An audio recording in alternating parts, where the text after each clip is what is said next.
Hey, this is Cameron, and welcome to the, I don't know, this is kind of just a mock live stream, I guess. No cuts, no, I don't know what, takes. I'm just gonna kind of go through what this would be like. Live streaming scares me, I'm gonna be honest with you. It takes away so much control, and it makes me a little uncomfortable. Hold on, let me move. Oh no, are my headphones not even connected? Wait. Hold on. I'm so sorry. I might undo my phone. Yeah, so what is this?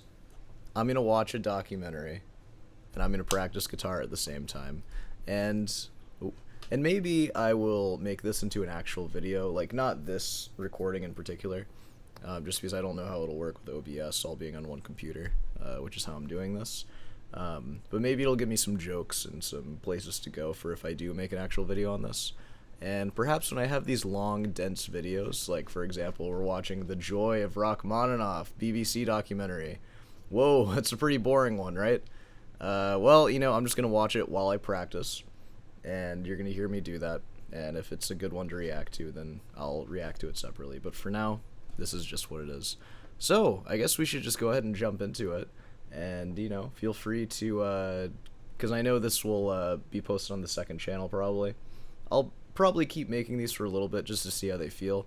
If you like the idea of this being a live stream on the main channel, just let me know. I don't really want to pollute the main channel with really long, just unedited videos like this, because that's not really what I do. But for a live stream, it makes sense. So perhaps if I do actually do it live, I'll put it on the main channel. But until then, we're going to be putting them here and not live. So, time to chill out. We're going to watch a documentary. I'm going to practice. I suggest you practice too. And yeah, I'm sick, by the way. That's why I sound like this. All right. Well, let's jump into it. Rachmaninoff. I know it's a little strange that we're featuring a pianist. A lugubrious countenance, a life but I have a soft spot for Rachmaninoff. by tragedy. The general Oops, sorry. consensus is that there's little joy about the life and music of Sergei Rachmaninoff.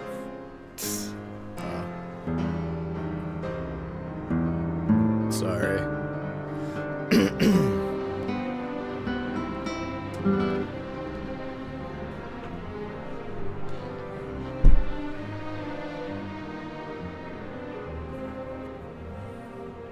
This is a classic tale of right man, wrong time.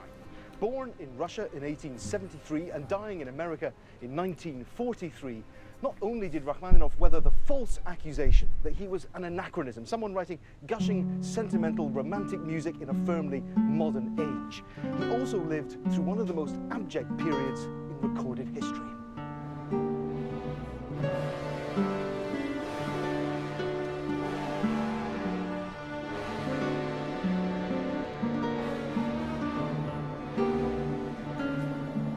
So why on earth is this called The Joy of Rachmaninoff? Well, despite the critical brickbats and a pervasive sense of Slavic gloom in his life, there remains above all the time-transcending triumph of his music. In his own words, even with the disaster that has befallen the Russia where I was happiest, I always felt that my music remained essentially and spiritually the same, unending and obedient, trying to create beauty. Na zdrowie.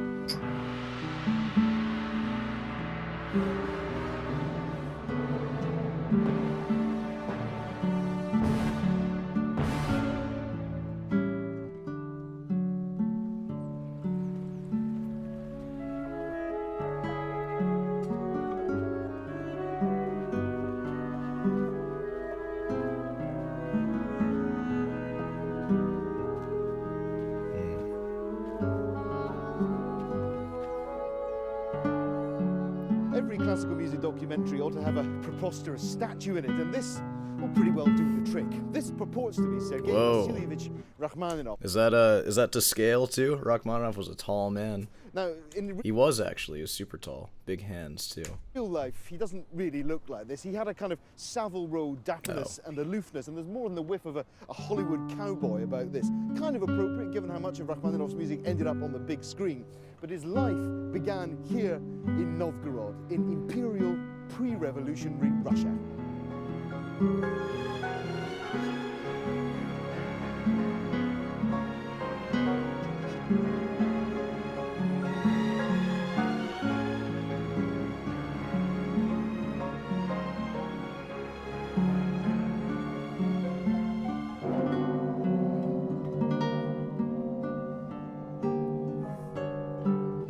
This is one of the defining sounds of Russia, the bells of the Orthodox Church. In this case, the astonishing St. Sophia's Cathedral in Novgorod. Rachmaninoff's grandmother took the young boy here, and this very sound had a deep, resounding impact on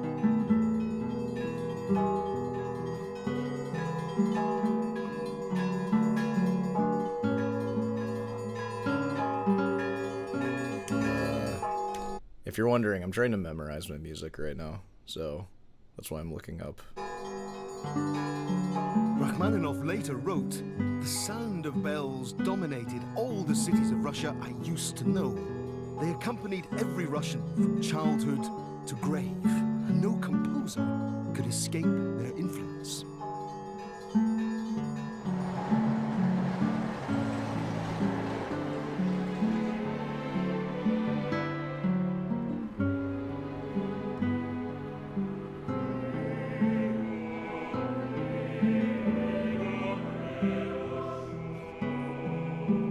Aristocratic child prodigy, Rachmaninoff entered the Moscow Conservatoire at the age of 12 to study piano. There, his focus shifted to composition, and in 1892, he won the Great Gold Medal with his final work, Aleko, a one-act opera based on Pushkin. How does that precocious Look at all these miserable freaking Russian music students. opera based on Pushkin? How does a precocious teenager follow on the success of winning a prestigious gold medal with his final student composition? Well, by writing a worldwide blockbuster smash hit, of course. In the summer of 1892, having just graduated from the Moscow Conservatory, Rachmaninoff moved in with the Satin family in Moscow. One of the first pieces he wrote there was a prelude for solo piano in C-sharp minor.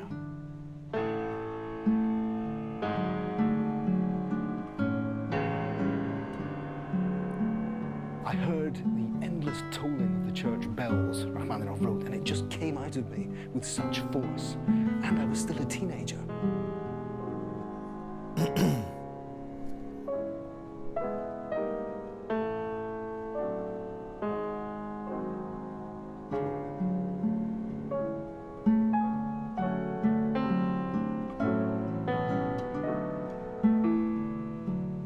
'20th century music I've struggled with a lot. And, you know, it was a time, I guess, as you'd know, when you're looking at, you know, Stravinsky and Schoenberg and these extraordinary phrases, you know, like the emancipation of the dissonance and the tyranny of the bar line, this kind of activism in music, pushing and exploding boundaries. And then you have Rachmaninoff at the same time, who's just like, I'm just going to write these immense, heroic, fantastic, lush, romantic melodies. And I worship him for that. I love him for that. So I feel about Bach.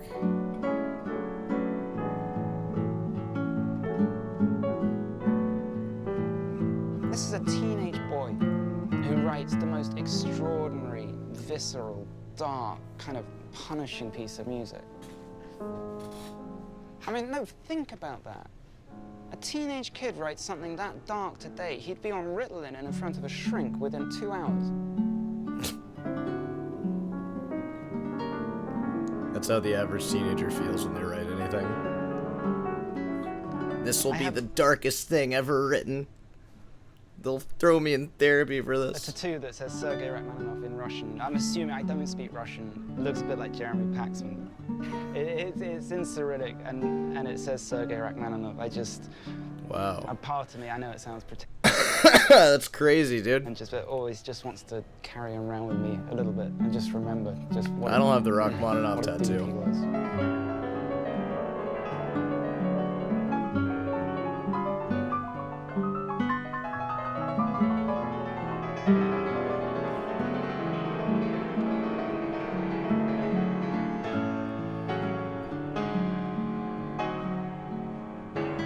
Jeffrey, we have three amazing artifacts from Rachmaninoff's compositional life in front of us. The first is the Prelude in C-sharp minor, the single most famous piece that he wrote, certainly in his lifetime. What does it tell us about the teenage Rachmaninoff in 1892 writing this? Well, in fact, he could have almost retired on the basis of this, I think, if they'd thought to take out international copyright at the time, but they didn't.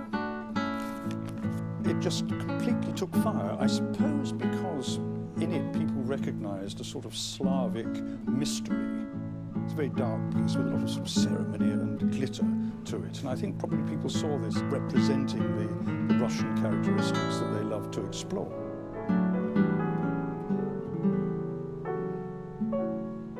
What I really mean is a sense of fatalism, a very powerful theme of fatalism that runs through Rachmaninoff's music and which all Russians recognise.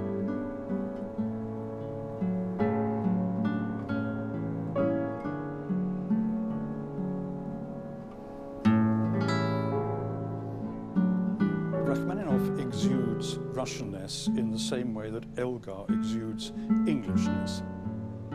We know what it is, but we can't quite put our finger on it.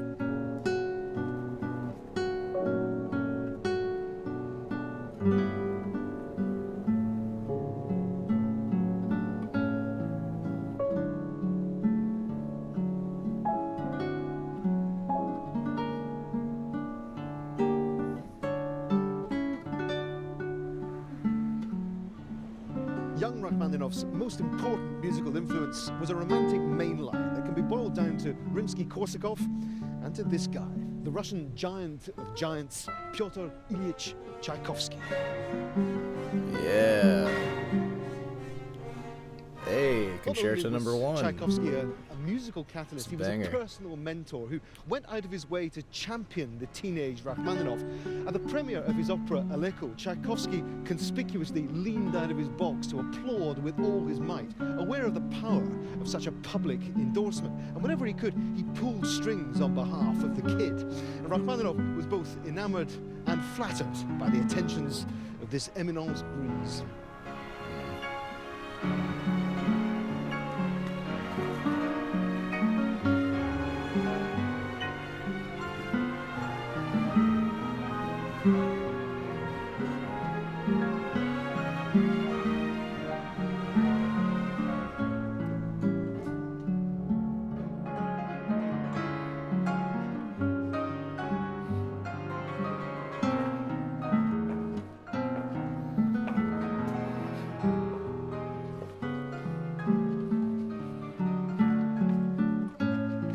It was here, at the miraculous St. Petersburg Philharmonia, hardly changed since back in the day, that Rachmaninoff debuted his most ambitious orchestral work so far, his first symphony in D minor, on the 15th of March, 1897, at a Russian symphony concert conducted by Alexander Glazunov. The world, or at least Russia, was watching.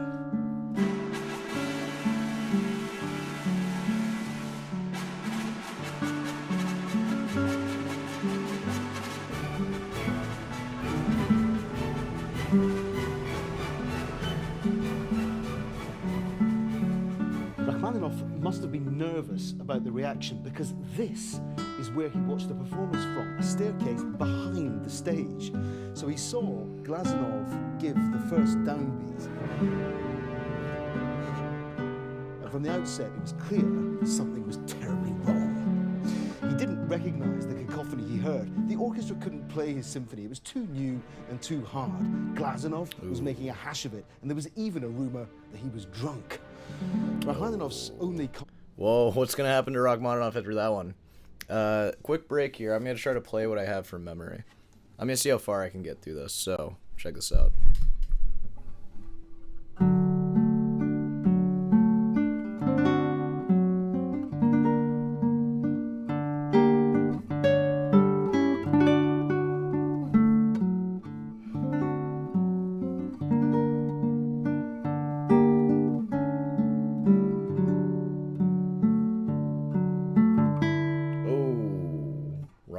I think I got a note wrong in there anyways. Alright, I'll try again later. Consolation is at least from this position he can make a quick and low-key getaway.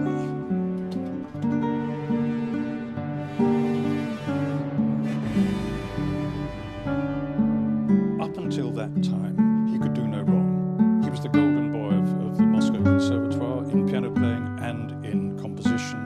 Everything he did was a great success. And suddenly, 1897, wallop, there's a great failure with the premiere of the First Symphony. The critics had a field day. The eminent composer César Cui led the pack. He wrote, "If there was a conservatory in hell, and if one of the composers was asked to write a symphony on the 10 plagues of Egypt, if it sounded like Mr. Rachmaninoff's, he would have fulfilled his task brilliantly." Chill, guys. It's his documentary. Rachmaninoff never allowed the First Symphony to be heard again in his lifetime. Oh, wait, that's what a news reporter said about him. In hell, composer César Cui. The critics had a field day. The critics. Of Egypt. Yeah. If it sounded like Mr. Rachmaninoff's, he would have fulfilled his task brilliantly.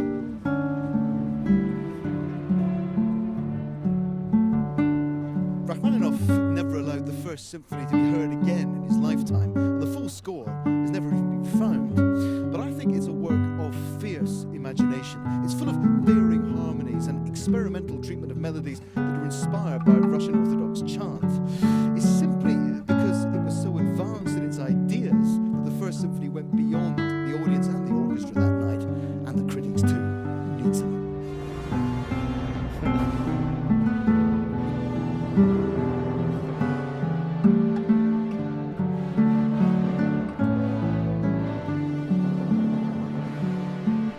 Alright, I believe in it now. I believe I can do it.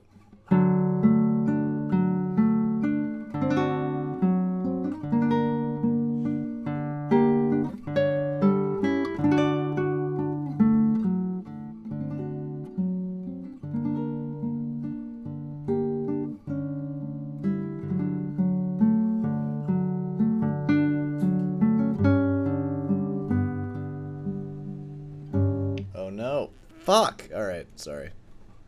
If you listen carefully to the last movement of the First Symphony, in all this carnivalesque celebration, you will hear the horsemen of the apocalypse.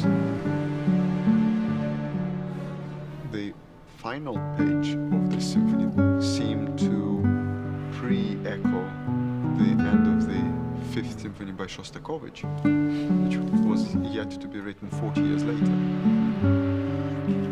I don't know how he knew all that. He must have had some prophetic, like some people who are manic depressive inclinations, and Rachmaninoff was partly manic depressive, I believe.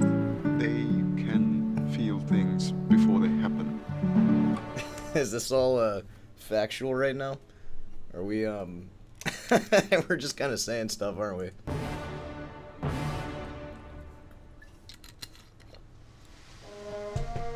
Working as a conductor in Moscow, Rachmaninoff met the great Russian bass. God, what a happy boy. What a happy boy. Further Shaliapin, and the pair became firm friends. An incident involving the duo would lead the singer to a compositional crisis. By 1900, Rachmaninoff and his mate Shaliapin were the toast of Moscow. Both aged 26, they were young bucks about town, and every part of Muscovite society wanted a piece of the duo. And on the 9th of January 1900, they received the ultimate invitation to come here. This is the house of Leo Tolstoy, who was and is a great man.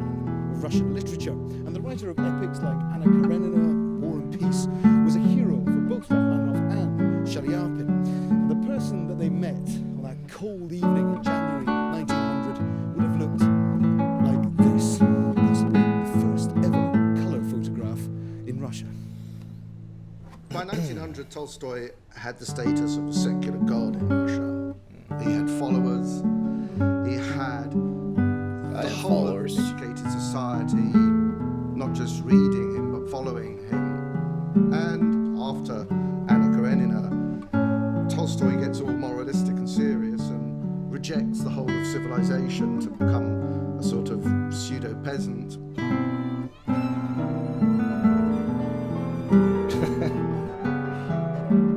Shaliapin later recalled, Tolstoy was then living with his family in the Khamovniki district of Moscow. Rachmaninoff and I climbed the wooden staircase of a very charming house.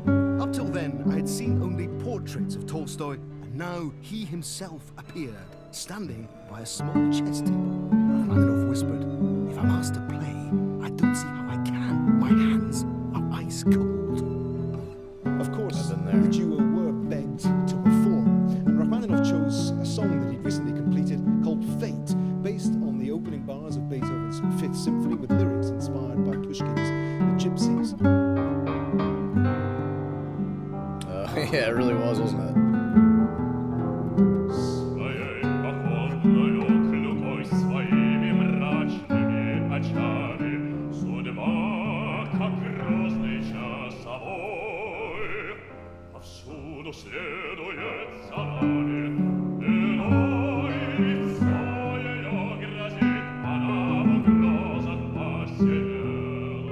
So a song about fate as an old woman. Yeah. It's kind of striking image. Well, it is very Russian. In Russia, you imagine the death as an old woman with the what do you take? Scythe for cutting the corn. Yeah, for cutting the corn. Yeah. This is it. Yeah. That's the image. So it's and we're the corn. Yeah, we're.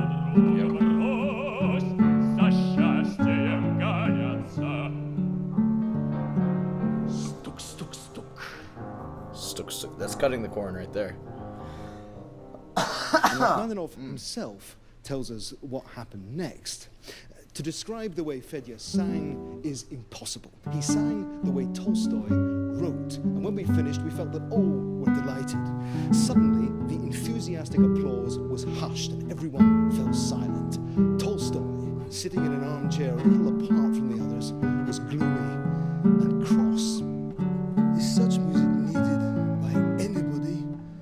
What music is most necessary for men, scholarly or folk music? And just to make the point completely clear, he said, "I must tell you how I dislike all of it. Beethoven is nonsense. Pushkin also."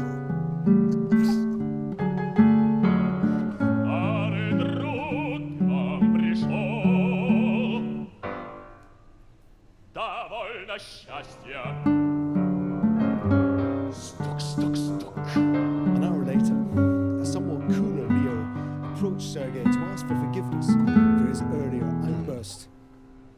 "How can I be hurt on my account?" Sergei replied.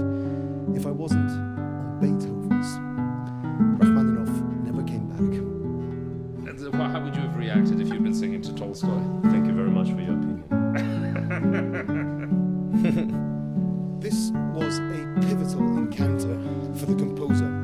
You know, even the choice of song, Fate, was significant for a man whose oeuvre, whose whole approach to life was characterized by a sense of fatalism. And in fact, Tolstoy's rejection of Rachmaninoff pushed him towards a new depth of doubt. His self-criticism became so severe. Tolstoy didn't like you, but frickin' Tchaikovsky did, though. Right? Who cares what Tolstoy thought? Honestly, guys, Tolstoy is kind of garbage. I'm gonna say it. Boom. He wrote like one chapter a week. He was like a actual YouTuber back then. He would just make like a chapter, because that's how he did it, right? I think he published like a chapter a week, like in the newspapers. That's how like War and Peace were done. A real writer writes it all at once. That's like releasing an album and releasing one song at a time before you have the entire thing done yet. It's cheap. All right. That the completion or even initiation of a composition became impossible. It was time for drastic action. The turn of the century was a time of pioneering new approaches in medicine, and Dr. Nikolai Dahl specialized in the therapeutic value of hypnosis. Hypnosis. And Rachmaninoff was so desperate that instead of his usual stubbornness, he quickly agreed to see the good doctor. Together, they embarked upon a course now called therapy. Look into my eyes, you're feeling mostly. Look into my eyes,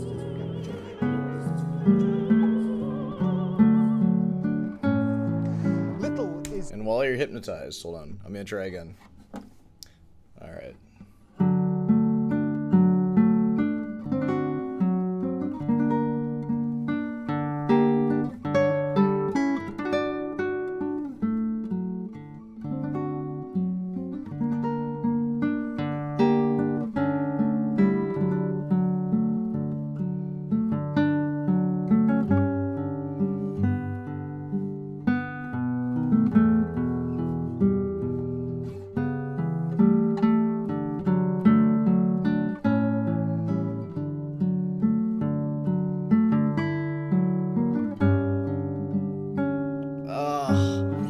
That's where it ends.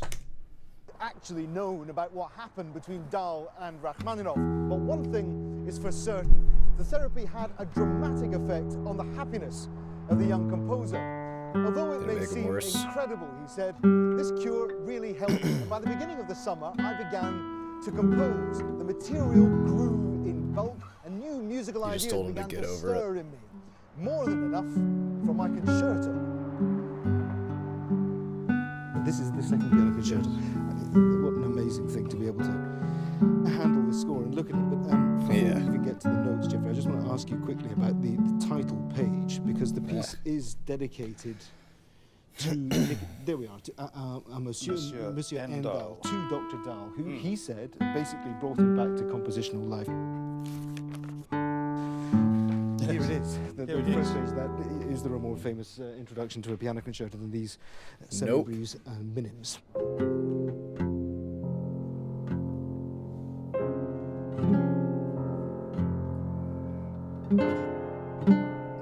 Has it gotten there yet? This surely is bells. I mean, it must be, mustn't it? Yes, the great deep bass bell and the chords in the right hand.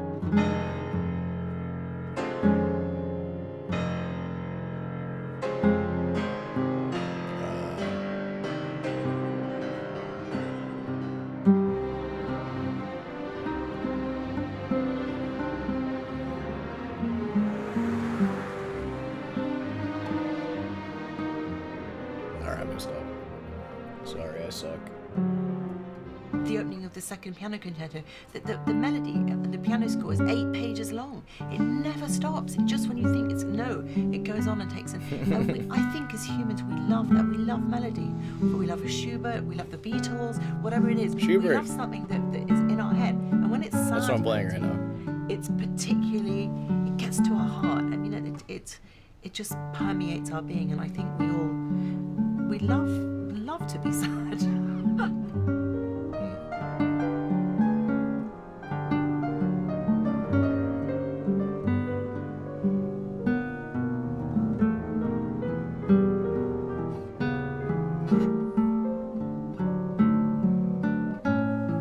And even in the second movement, the short introduction of 8 chords from really that he's taken from the beginning of the first movement in C minor, and then which is this key, and then the piano comes in a very different key, E major. Very simple, no melody.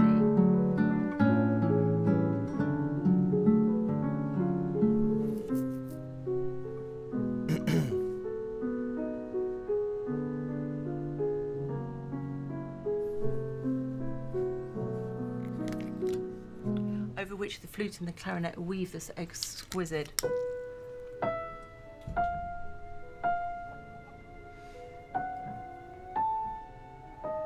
And so on, and then the piano talks to them, and then it's like chamber music, and it's terribly simple and very unsentimental, and like it's something like a very still lake or something very beautiful and calm.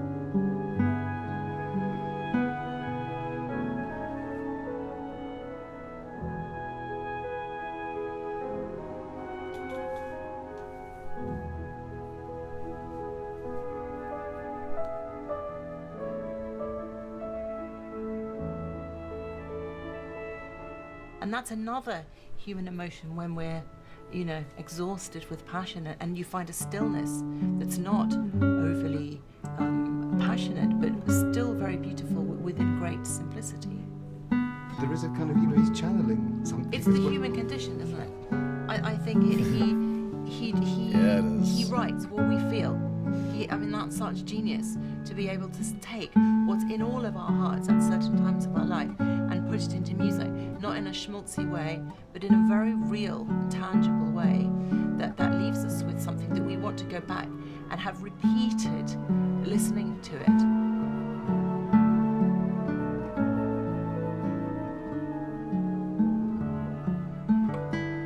But where do the ideas, the melodies of the second concerto come from? Are they really the result of some hypnotic trance? Or are they rather the bells, the chants, the emotional trauma of Rachmaninoff's life transmuted into musical gold through his compositional alchemy of melancholy? We do know, at least, where the tunes end up in films like Brief Encounter or The 7-Year Itch and so many other places in popular culture. Rachmaninoff. The second piano Yeah.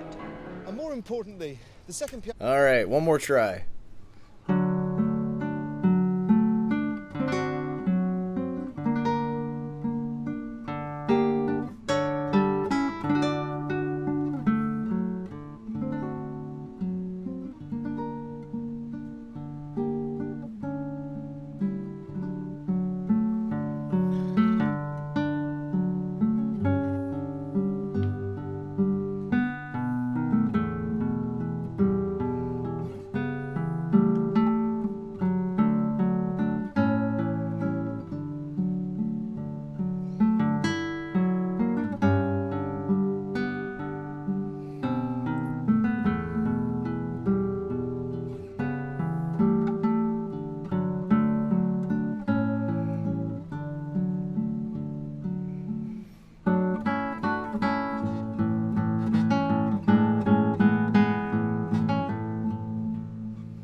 Oh, that's it. All right.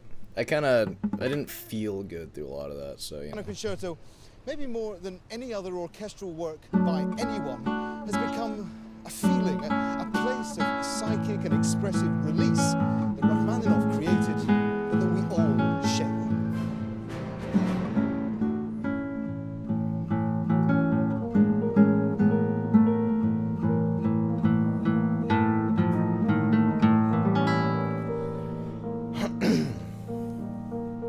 In the early 1900s, there was a drive to find new languages of dissonant harmonies and complex rhythms. Modernism wouldn't interest Rachmaninoff, but it would make him feel out of favor.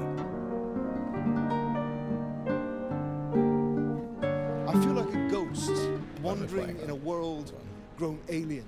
I cannot cast out the old way of writing, and nor can I acquire the new. I can't throw out my musical gods in a moment and bend the knee to new ones.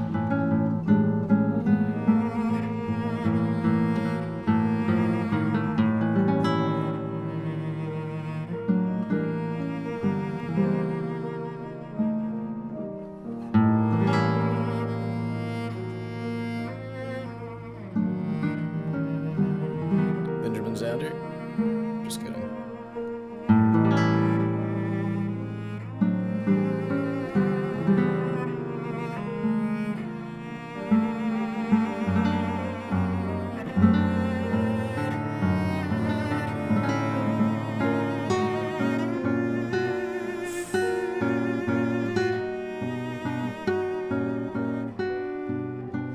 Crow's Dictionary from Mr. Eric Bloom, who probably was a very knowledgeable critic, yes. What did he say? Said Rachmaninoff music well constructed and effective, but monotonous in texture. How could be monotonous? Very interesting. Which consists of, in essence, many artificial gushing tunes accompanied by a variety of figures derived from arpeggios. Enormous popular success, some of you Rachmaninoff's work had in his lifetime, not likely to last. And it's still lasting, We're in 2015, and not only the general audiences like the nice tunes, great orchestras, great great vocalists love this music because they think, in essence, it conveys something extremely important, something of our existence. Well, the Rachmaninoff Cello Sonata was written in the same year as his famous, very famous Second Piano Concerto. And it inhabits something of the same world. It's after he came out of his big depression. It's not only a great romantic work, it's also very... Alright, how far are we into this? You know what, I don't know how long I've gone, but we're about at the halfway point. Going forward, I want to do all this in one take, but I'm going to break it up here because I actually have to go. I have to go somewhere, and that's all I'm going to say. So, I'm going to get as far as I can. Let's see how far we can get, and then we're going to wrap this thing up. Oh, hold on. Yeah.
Whatever. Alright, that's the end of it. So, you know, let me know how you like this format. It might be a little boring. I kind of found like a few places that I would maybe point out some stuff. I mean, you heard. It's basically all the places that I talked at. But I think this could also just stand alone as its own thing, especially as a live stream. I feel like this would be fine. But I don't know. Let me know what you think. I don't often ask for what you guys think, but I'm happy to hear. And you can also say that it sucks, too. It doesn't have to be positive. I don't care. Of course, this will not replace like what I usually do, but you know, it's just a little fun thing. I feel like I practiced a lot, which is cool. This is like a good place to work on memory and stuff, stuff that I already kind of have figured out already. So yeah, all right. Well, I'll see you in the next one. Let me turn this off.